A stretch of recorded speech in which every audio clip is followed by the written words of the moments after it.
Hello, welcome to my channel. My name is Hannah and let's talk books.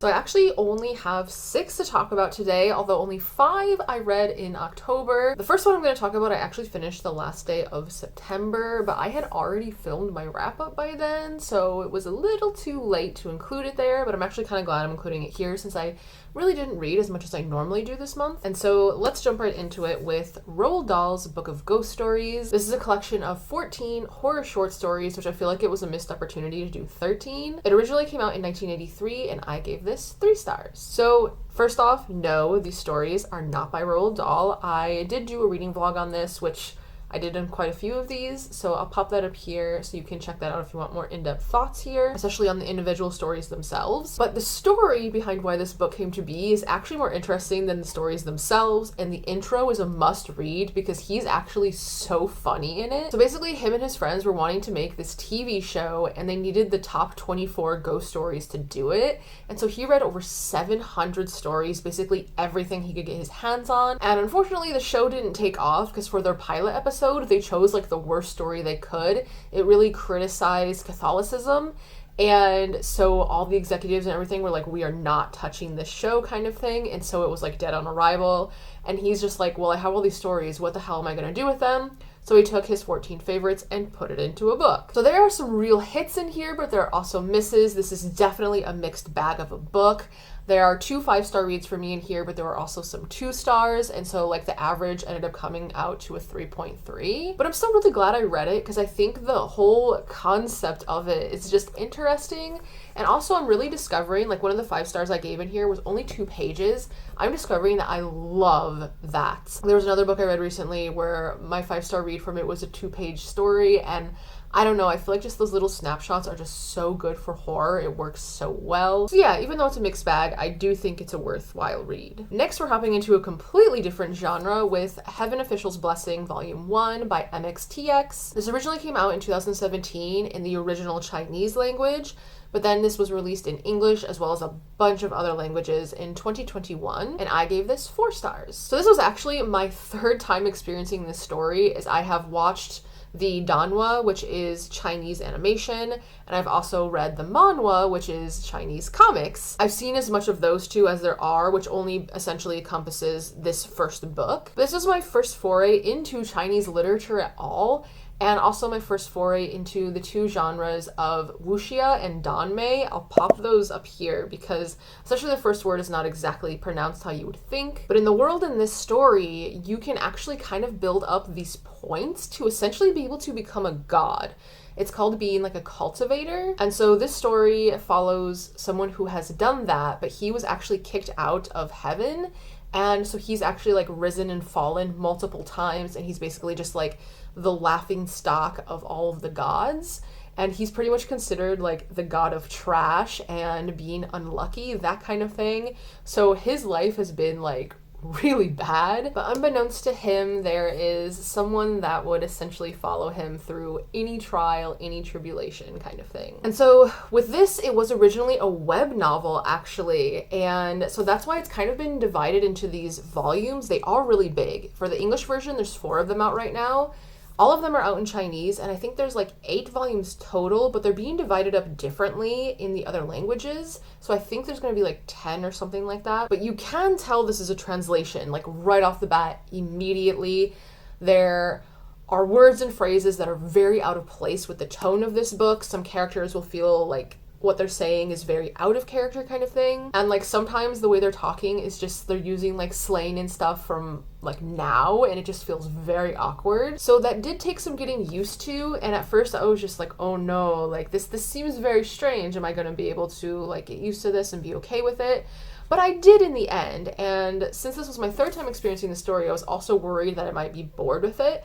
But there is a lot of information in here that isn't included in the other media for this series, and so that was enough to kind of keep me interested. And also, I've been spoiled on a lot of this series, and I'm actually kind of glad in a way because there's so much very, very minor like foreshadowing. Like it's so just like a little sentence, just a little peek kind of thing, and I'm just like, oh, kind of thing, because it's just like, I know what this means, and I feel like if I didn't know that ahead of time, I might not realize it when it's revealed later kind of thing. So I'm basically in love with this series, and I have all 4 books that are out now. I'll be starting the second one soon. The only reason I haven't yet is just because I had all these other short stories collections that I wanted to read. But for my first foray into like this genre, it was definitely a success, and I'm definitely going to be looking more into the genre in general, and especially the other series that this author has written. Next, I read Clown in a Cornfield by Adam Cesar. This is a YA horror thriller. It came out in 2020, and I gave this 3 stars. So this is a slasher novel. Like, you know going into it exactly what's going to happen, essentially. Basically, over the course of one night,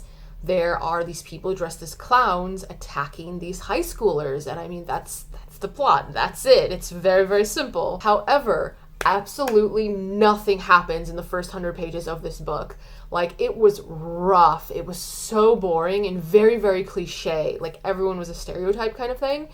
And I was just like, when's it gonna happen? Like, where's the action? But then, like, right after those 100 pages, it just immediately takes off. Like, we go from 0 to 100 so fast. And then the next 100 pages, I was so engrossed in. I found very, very interesting. It had my attention 100%. And, like, there's a lot of death happening here. Like, it's literally just like stacking up like crazy. But then we get to the last third of the book, and it really starts to go downhill. And then we start getting some of the reveals, and it's just kind of like, really? Like, that's it? That's what we're going with? Because the plan itself is actually super laughable. Like, these antagonists are really some of the dumbest ones I've ever seen in a book. But I actually think that's done on purpose, like completely on purpose, because there are a lot of parallels to an event that happened in the US, and so it really feels similar to that. However, the main character we follow, her name is Quinn. She's not exactly likable, but also to me, she mainly just felt like an observer. Like, it was more of a self-insert for the reader to just have kind of like a vehicle to see everything play out, because we really don't get a chance for her to show her personality since she's brand new to the town. It's basically like she gets there, now people are dying kind of thing. And so I just felt like we never really got to know her. But also, there is a sequel to this, but I do not think I'll be picking it up. I just don't think that I enjoyed this enough, especially with like those first 100 pages of nothing happening, to really justify picking up the sequel. I'm okay with this being like a standalone for me. Next, I read Haunted Castles, The Complete Gothic Stories by Ray Russell. This one ended up being the standout for me this month, actually, because he's an author I never heard of before, and now I just want to read everything he's ever written. So this originally came out in 1985. It is, once again, horror short stories, and I gave it 4 stars. So there really isn't much info about this guy, and like there's an intro in here by Guillermo del Toro, and he pretty much calls Ray Russell like a forgotten author, and he pretty much is. Like, his story is actually kind of funny. Like, he was the one who would gather stories and put them in Playboy. So like all of his stuff has been published in Playboy before.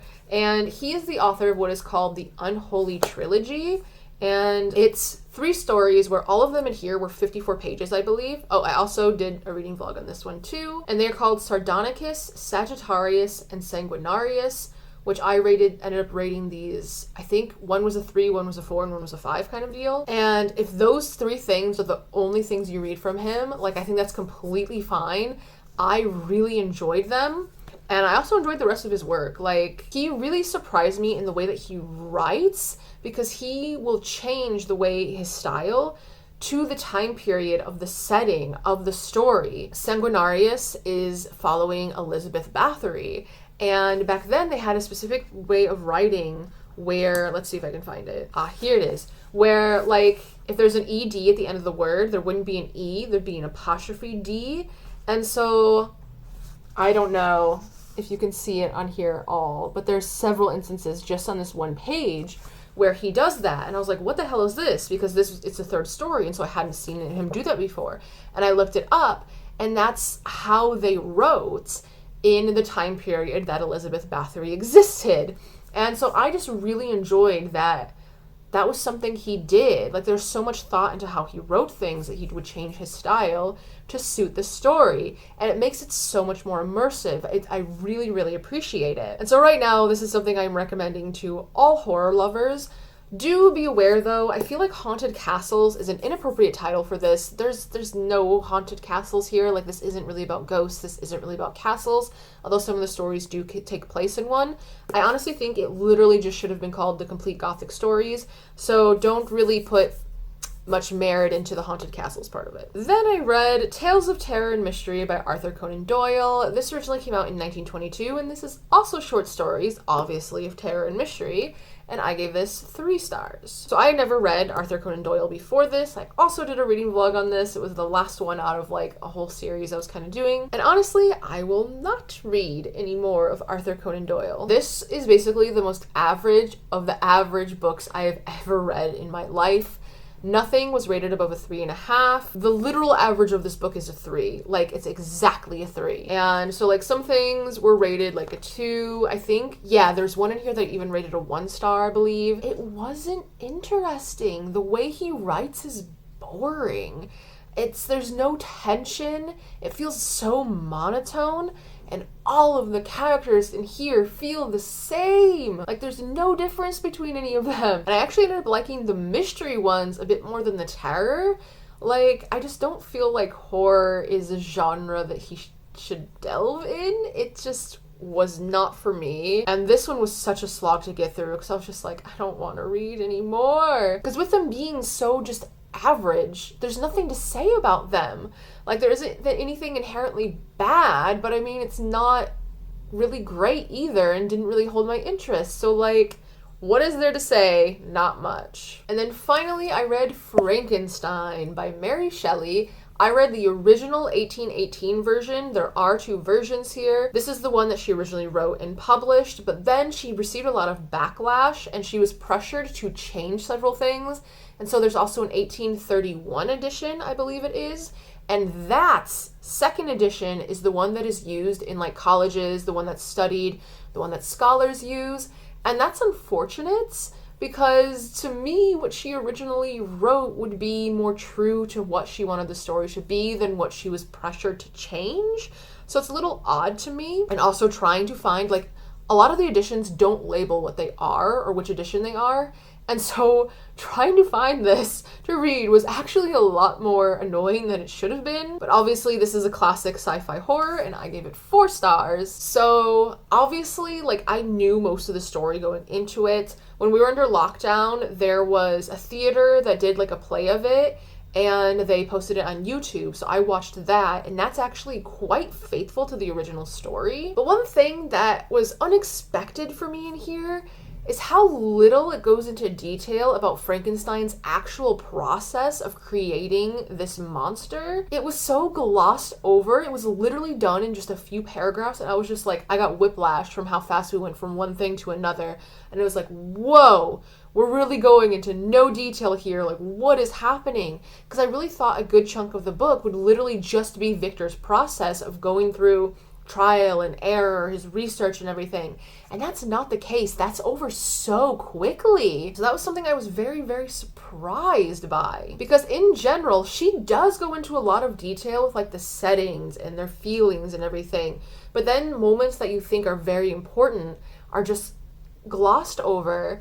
And that happens several times in here. And so it does feel quite odd at moments. And I also feel like it does take away from the horror because it seems like those are the aspects that are skipped over the most are the things that most people would find horrifying. Also, I know the monster is the victim. I know that 100%. However, there is a scene in here where he 100% comes off as an incel, and like, no one is owed a person, like no one is owed a woman, no one is owed sex. And that is completely how this scene came off, is that he was like owed this. And obviously he's the only like of his kind. And so I understand being like lonely, wanting a companion. However, if Victor was like, yeah, I'll create another one of you and made like a guy, you know the monster would have been pissed. And this was just a situation where it was like, yeah, I understand the reasoning, but the way it's worded does not feel good. Like, the way it's worded is just that he was owed a woman, and it's like, no, that's never the case. So I think that was the scene that actually made me the most uncomfortable in this entire book, yet I don't even think that was supposed to be any part of the horror. So overall, I'm so glad I finally read this. It's actually the book club pick for this month. Our meeting on it is this Sunday, so I'm looking forward to seeing other people's remarks on it. I actually thought I had rated this a 3 when I'd rated it a 4. So this was one that I actually kind of struggled to rate. I definitely was between a 3 and a 4, and so I think that kind of tells more of what my true rating is, because I really couldn't decide, because I'd really hoped the characters would be a bit stronger. Like, the monster came off as like an incel, and then Victor came off as so whiny and just completely incapable of dealing with absolutely anything happening in his life. He would just like faint and then be out for like 3 months, and it's just like, come on, dude, like, get it together kind of thing. So I can appreciate it for what it did for this genre and why it's a classic and everything, but it's still not exactly what I was expecting based on literally all of the media I've ever seen surrounding this. I actually prefer the play over the book, for example. And that's all. It's actually kind of nice having a little bit lighter of a reading month. We'll see how this next one goes, but thank you for hanging out with me. It is always appreciated, and until next time, bonne journée and au revoir.